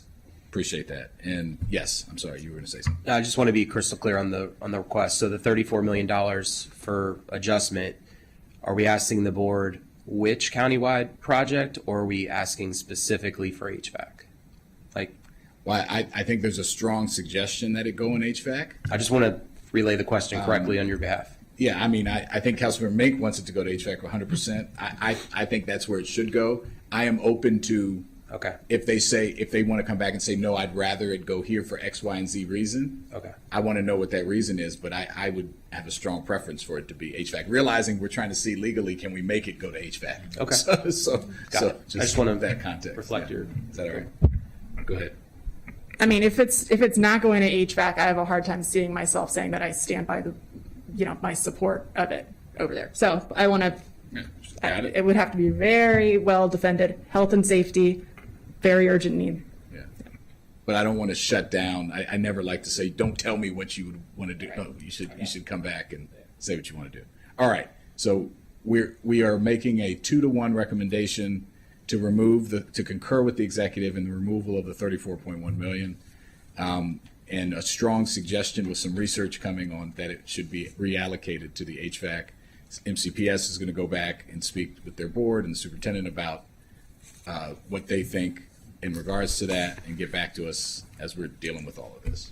Does that make sense? We got it. All right. Yep. Great. Thank you. Yep. Good with that? And you're good with the position that you've taken? Got it. Okay. All right. We're good. We record the vote as well. Thank you. You're Let's welcome. continue. Yep. So the next project is the Planned Life Cycle Asset Replacement, or PLAR. This is on page 19 of your packet. This is a project which does facilities improvements in a number of different areas within buildings. You'll note that during the 6-year cycle of this CIP, there are inflation adjustments every year for this project. The county executives are recommending approving with technical modifications, and that the scenario A would not affect this project. Scenario B, again, would zero out FY29, and this would be to the tune of $11.2 million, with an exception of $1.5 million related to staffing costs for this particular project. Council staff recommends preliminary support pending reconciliation. We kind of previously discussed this, planned life cycle replacement. We want to keep heading in the right direction of fixing things, so this is continuing to do that. Without objection, we'll concur. Thank you. The next item is relocatable classrooms. This is a project which provides relocatable classrooms to schools that need them because of capacity issues. This one, the funding is projected to decrease a little bit under their board's proposal each year. Scenario A does not affect this project. Scenario B assumes, again, a zeroing out in FY29 of $3.5 million. We could recommend deferring consideration of this project pending a supplemental appropriation request, which comes in the spring every year from MCPS when they have numbers in terms of enrollment that they are more certain of, and therefore can project how many possible relocatable classrooms they will need for the following year. Appreciate that. Councilmember Mink? Thank you. I understand that the cost of installing relocatable classrooms has gone up as a result of the sprinkler situation. Could you explain? Yeah, so the building codes have changed recently. So if the portables are, could not be placed within a certain distance from the existing building, they now require, the code requires us to put in sprinkler system, even though these are considered temporary buildings, which obviously adds to the cost because we have to run the lines and then obviously make sure that they're protected because it could easily freeze, especially if the buildings, outside and, because their insulation is not like a regular building. So there's a lot more work that goes into these portables with the code change so that the cost has gone up for every single building that we put in. Was the code change intended, like written specifically, intentionally to apply to school portables, or is that kind of a side effect of how it was written to not exclude them? It was specifically because I remember having these conversations a few years ago prior to me, moving to MCPS. It was something that was put in specifically that made sure that the school used portables are sprinkled. The overall code addresses all portables, but I think it has to do with the number of occupancy. So when you talk about certain number of people in that classroom, this code is gonna apply. There are only I think there were some grandfathering with existing buildings and whatnot. So we don't have to go back and reinstall the sprinkler system in existing buildings, but any new Right. ones. I know that there were schools that really wish they had gotten their portables a year earlier, and now they're stuck. Obviously, if this is necessary for safety, then we didn't want it. But is it adding both expense and installation time? Yes. Okay. And do you, from where you sit and in the expertise that you bring to the role, do you see other cheaper, easier options to accomplish the same safety goals if there was to be more flexibility written into the code? I mean, the code was obviously when it first came out, created a lot of headaches for a lot of LEAs. I mean, because again, the timing, a lot of the times because of the way the budgets work in the state, whether it's the local fundings don't get approved or the fundings don't get appropriated till July 1. This was something that was a lot of LEAs pushed back on. I think there was a distance requirement when the code came out. I'm not that well versed right now if that has changed in the last year or two, that it was like it used to be that if you maintained a certain distance from an existing building, that you could not have to put in the sprinkler system. That's something that could be, if that was revisited, that could help out. If there was a sufficient distance between the building and the portables, then you forego the sprinkler requirements. It would definitely make it faster and cheaper. Okay. Well, maybe there's a conversation that we can come back to as we look at next year's state legislative session, if we might want to propose some tweaks here, because I've seen this come up now in multiple times, and it's not just sometimes it's for capacity issues. Sometimes it's so that we have the ability to get classes out of really unsafe spaces in terms of the air quality issue that we're talking about. And we're fighting so many battles on so many fronts, and just having another, this one in the way. So now we've got kids who are breathing worse air because we're afraid that because we want them to have a sprinkler system. I want them to have a sprinkler system also. But if it's a difference of a few yards here, I mean, how much sense does this really make? Thanks. Yeah, I appreciate that, and it's come up in other contexts too. In the agricultural zone of people who live on, work in the agricultural space. The cost of building this new regulation, the cost of building a, temporary seasonal housing and having to put in sprinklers has been really impactful. Even though, like for example, there's a ton of windows. You're on one floor. It's not you're not jumping 5 flights, and so I'm not a fire safety expert, but this has been raised in multiple contexts. I think it's worth looking into, given some of the trade-offs. Okay, so without objection, we will accept that decrease. Well, we suggested pending receipt of the supplemental from MCPS. Yes, pending the receipt of the Right. supplemental. Right. Absolutely. Okay, thank you. The next item in the packet on page 20 is restroom renovations. It is exactly what it sounds like. There's a inflationary factor built in over the 6 years of this particular CIP. The county executive did not recommend any changes. Scenario A would not affect this project. Scenario B again, zeros out the expenditures in FY '29, and that would be put to $5.8 million in FY '29. We recommend preliminary support based on final reconciliation. Without objection. Thank you. Next item is roof replacement.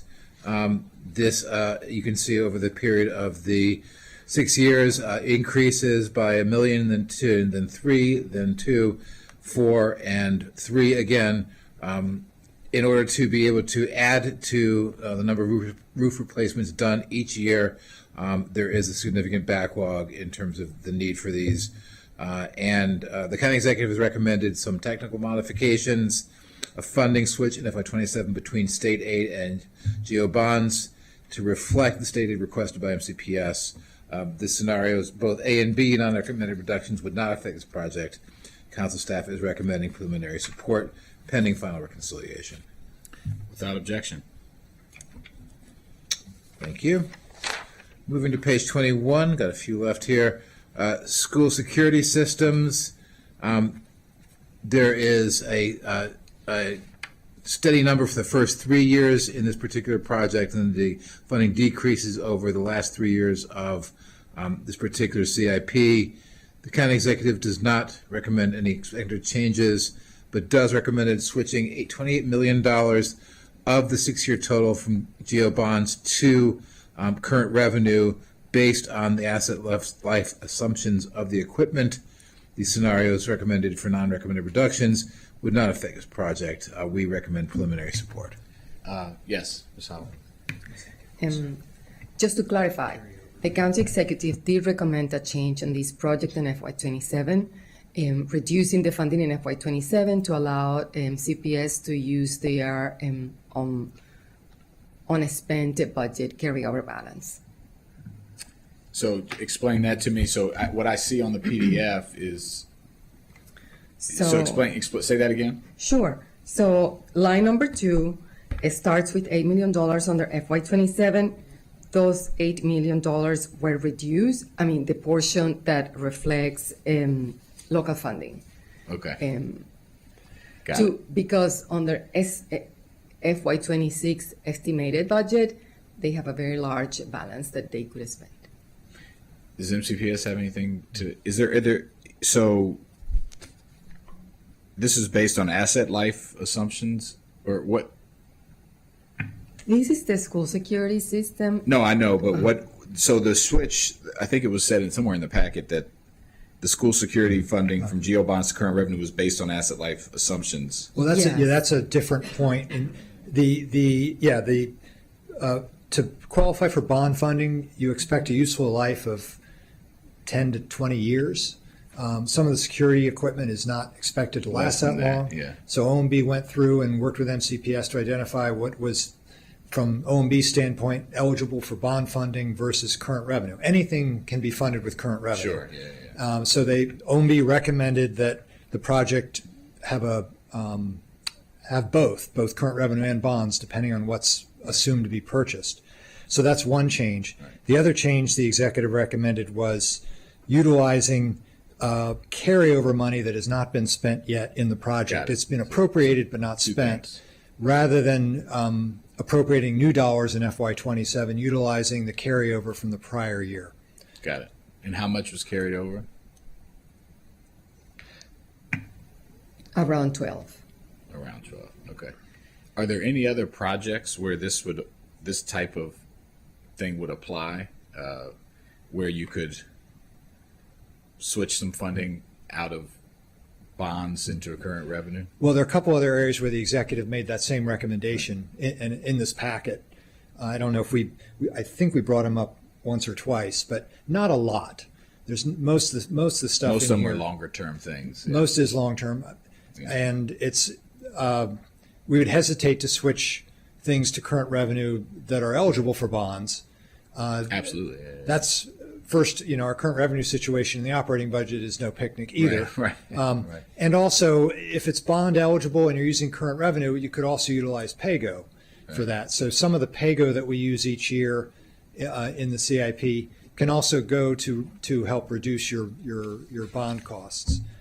So I'd hesitate to purposely do that unless you have a good reason that it's not, doesn't have a life cycle that warrants. Yeah, no, I bonds. think it would need to be based on the same factors, but, and like you said, there's a couple places where we did do that earlier, so, okay. Right. So there was an analysis done of that in the context of this proposal. Great. So without objection.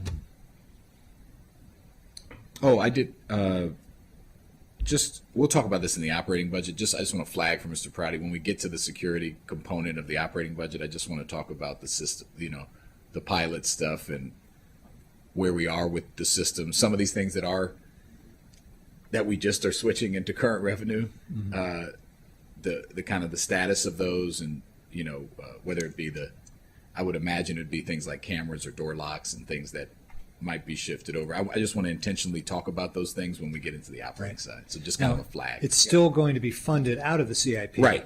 But as current revenue, it's the same dollars that you're using in the operating budget. Right. And you do tend to have those discussions during the operating budget. Right. Like with TechMod is a good example. Correct, yeah. That's current revenue funded, but it's got a multi-year planning element to it that makes it work a little bit better in the CIP. But you tend to have the discussion of the technology issues in MCPS on the operating side. Yeah. So I'm just flagging it so that I don't forget and we don't forget so that we have that discussion.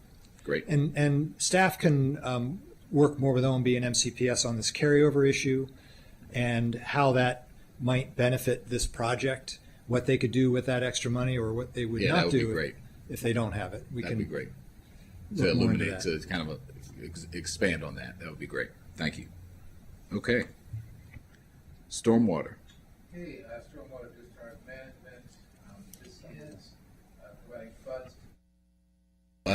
Mr. Prouty, your mic is off. Yeah. Your There we voice go. carries so well, I could barely tell. There you go. It's teacher voice. There you go. So thank you for knowing that.